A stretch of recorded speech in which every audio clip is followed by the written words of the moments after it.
E aí, galerinha guerreira, tudo bem com vocês? Hoje eu quero falar especialmente com você que vai fazer o vestibular da Federal de Santa Catarina. Você sabe, tem uma lista de leituras obrigatórias. São 6 obras indicadas como leitura para o vestibular de 2020. Eu vou dar umas dicas aqui desses 6 livros para você. O primeiro livro da lista é esse aqui, ó. Quarto de Despejo. Esse livro aqui, gente, está fazendo o maior sucesso. Desde que ele foi indicado como leitura obrigatória na Unicamp, ele se espalhou pelo Brasil todo, ele está em vários vestibulares. É a história verídica, né, de uma favelada. Ela narra em forma de diário suas mazelas, seus sofrimentos na década de 50, numa favela que tinha em São Paulo, às margens do Tietê. Uma obra maravilhosa, um verdadeiro poema em prosa. Vale a pena a leitura desse livro. Segundo livro da lista é esse aqui, ó.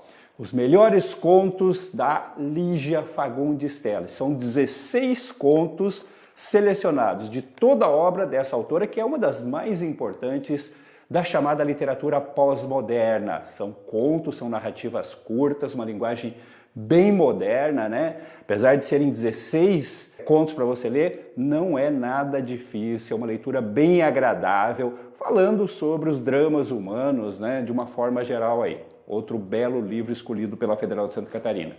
Próxima obra da lista, aí sim, uma novidade, né? Eu desconheci esse livro aqui, Os Milagres do Cão Jerônimo, do Péricles Prade.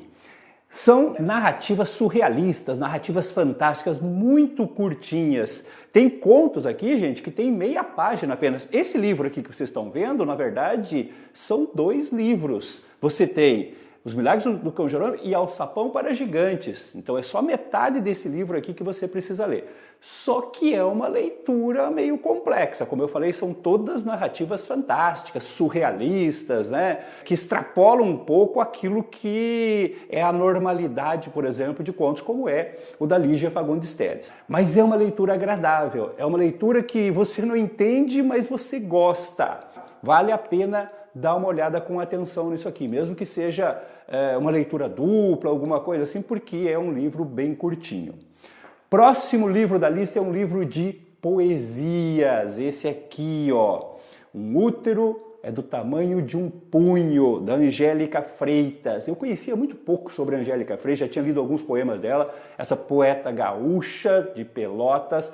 E olha, gente, fiquei impressionado. É um belíssimo livro, poemas muito bonitos, sem serem complexos, usando uma linguagem moderna, uma linguagem mais do cotidiano e se posicionando diante de temas característicos do universo feminino, né? Essa dificuldade característica da mulher dentro da sociedade, ela coloca aqui o seu ponto de vista, sem ser ativista, sem rancor, até com um certo humor, com uma certa ironia. São belos poemas também, vale uma leitura atenta.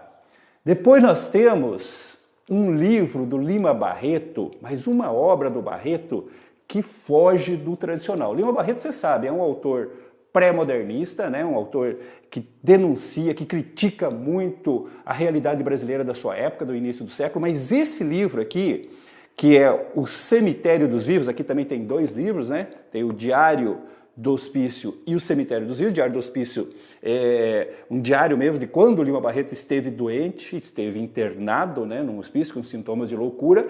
E o Cemitério dos Vivos é um romance, é uma obra fictícia que ele iniciou e não concluiu. Então o livro não tem conclusão e a Universidade Federal de Santa Catarina resolveu cobrar de vocês. É uma obra interessante porque tem toda uma relação autobiográfica, além de uma discussão, né, sobre o tratamento da loucura, sobre as questões envolvendo a loucura, que na verdade, como a gente sabe, com o Lima Barreto eram muito mais sintomas do seu vício com a bebida. Ele era alcoólatra quando ele foi internado com sintomas de loucura. Outro livro interessante da Federal de Santa Catarina. E fechando a lista, nós temos aí clássico Capitães da Areia, do Jorge Amado. Esse livro também é um sucesso absoluto, mas tem que tomar cuidado, gente. Esse livro tem uma história muito agradável, tem uma linguagem agradável, tem uma história envolvente, né? Uma história de amor trágico do Pedro Bala com a Dora e tal. E quem lê esse livro geralmente fica muito focado, né, nessa história, na luta daqueles meninos pela liberdade e tal. Mas você não pode esquecer, gente, que esse é um dos livros mais polêmicos do Jorge Amado. Na época, esse livro chegou a ser proibido, queimado em praça pública, porque ele tem uma postura extremamente panfletária, né? De luta social, de denúncia, de crítica, de incentivo à luta social. Na época, o Jorge Amado estava nessa luta de esquerda, né? Contra o poder constituído, defendia a revolução e tal. E isso é extremamente relevante quando você lê o livro. Você não pode simplesmente prestar atenção na historinha de amor, né? No lado fictício. Você tem que observar o contexto em que essa obra foi produzida. Então, deixa um pouquinho de lado o seu lado romântico e procura observar o aspecto sociocultural que essa obra traz aí. Então, gente, são esses os 6 livros indicados como leitura obrigatória da Universidade Federal de Santa Catarina. E se você quiser uma análise completa, com todos os elementos que podem ser cobrados dessas obras, os personagens, o enredo, o contexto de época, a estrutura física do livro, né, as características de linguagem, é só você ir lá na nossa plataforma e já está no ar o curso completo com as obras da Federal de Santa Catarina. É só você clicar no ícone que está aqui do lado, você vai direto para a plataforma e lá você procura o curso de resumo e análise das obras literárias da Federal de Santa Catarina. Certinho, gente? E eu aguardo você numa próxima aula. Um abraço!